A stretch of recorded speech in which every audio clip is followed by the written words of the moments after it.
if in the time that the nanny left her home country and arrived in Saudi Arabia, if that employer had changed his mind about employing her, then he just didn't show up at the airport.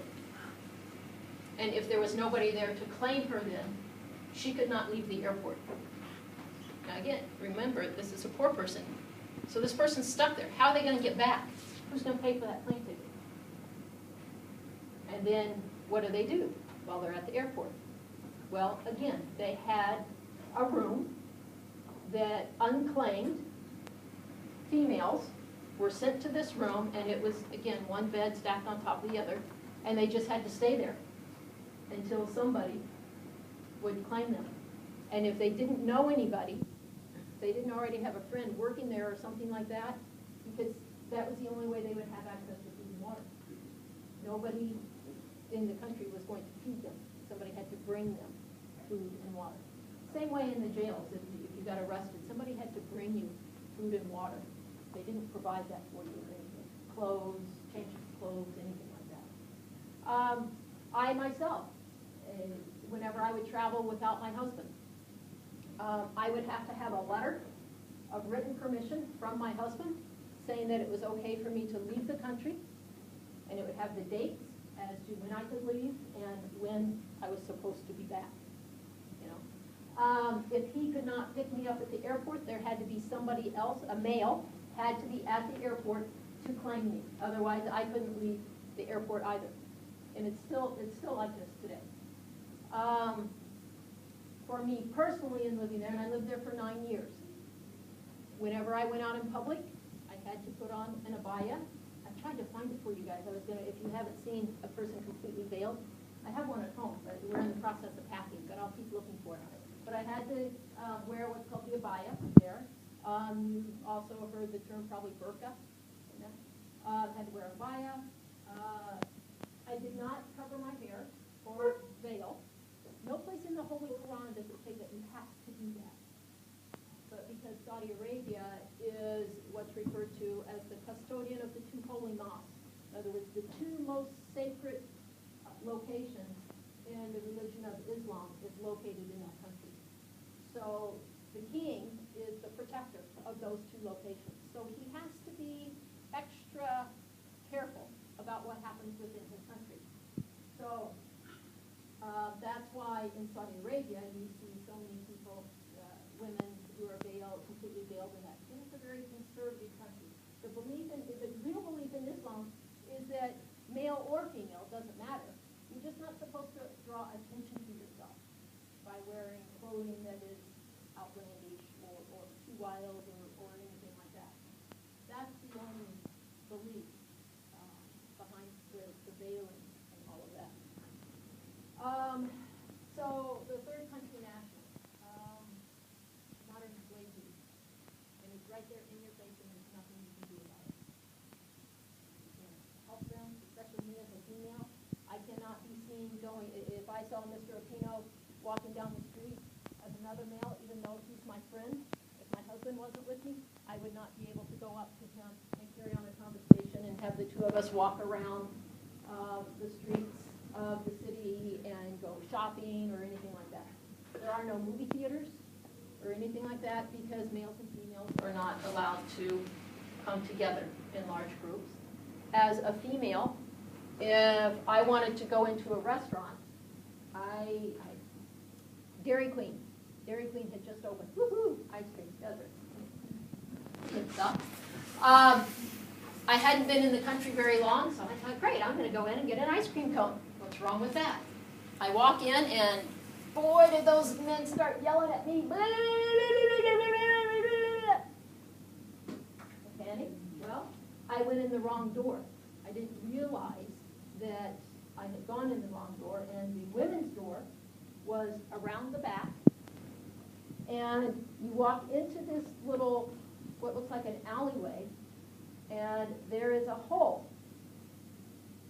cut into the wall, and there's a light hanging down just on the electrical cord, no light fixture or anything like that. And there's someone with black glove who will hand you whatever you order. You are not allowed to go in the front door. As a family, if we wanted to go get a pizza at Pizza Hut, when it arrived, again, woohoo, big deal. There was a male entrance, and then there was a family entrance. And the female-only entrance was always in the back. You could go in as a family, or we could sit together as a family, but then they would come and they would put like a screen around your table so that nobody could see you. Because my husband is not allowed to see the face of another female. So, he's protective of that. To this day, females still cannot drive. I didn't drive for 9 years. That meant my husband had to go do all the grocery shopping, which I was okay with. That means every time one of our kids needed to go to a friend's house to play, he had to drive them. I was okay with that, too. Technically, I was not supposed to go out in public without him. There are times when we would go out as a group of women, and if we stayed together as a group, it was usually okay in that. There were only a few times when the Matawa, which was the religious police, and their job is to monitor and look out for people who were breaking the virtues of Islam. And they often carried little sticks, and big sticks, I guess. But they would yell at you as a female. They would yell at you and tell you that maybe your abaya wasn't long enough, or whatever. One time they stopped me and yelled at me because I had this abaya that I had had for the whole 9 years. It was looking pretty ratty. And it kind of defeated the whole purpose because it had been worn so much that you could kind of see right through it, so you could see the clothes I had on underneath. And he told me I wasn't showing enough respect to my abaya. I can't tell you what my response was, but that would be inappropriate for me to tell you that. And they're little bitty guys. I could have taken them out. I know I could have, but I didn't. Because if I would have, it's my husband who would have gone to jail.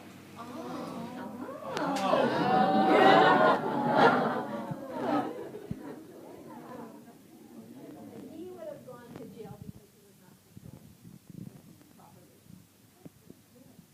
Pardon me? No, you're right. Yeah, you're right. That's kind of the idea.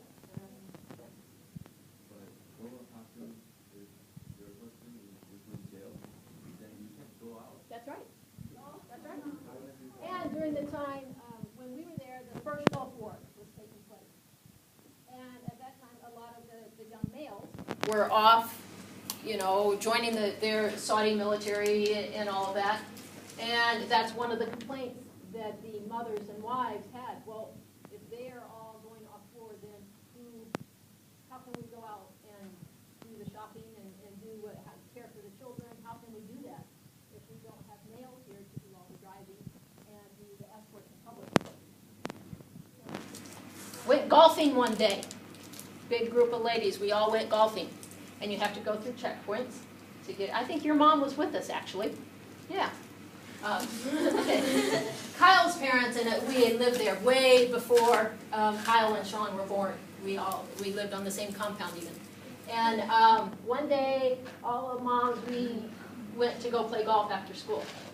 And we go through the checkpoint. We do that, okay, but we were kind of dressed in shorts, and we weren't supposed to be dressed like this. So as we did the checkpoint, we were grabbing our fires and covering up, we get past the checkpoint, we get to the golf course, and we're golfing, having a great time, woohoo, hooting it up.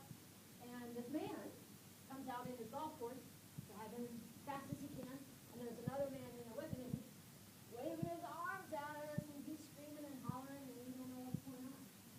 And once they get closer, he tells us that the Matawa are there because they heard a rumor that there were women who were uncovered on the golf course. And so they were there to arrest them. And so they were warning us before the Matawa got that far onto the golf course that we need to go to the very back part of the golf course. That's where all the snakes and the sand vipers. But they wanted us to go to the very back and hide behind the rocks so that then the Matawa would not find us, which we did and giggled and it was quite fun. But,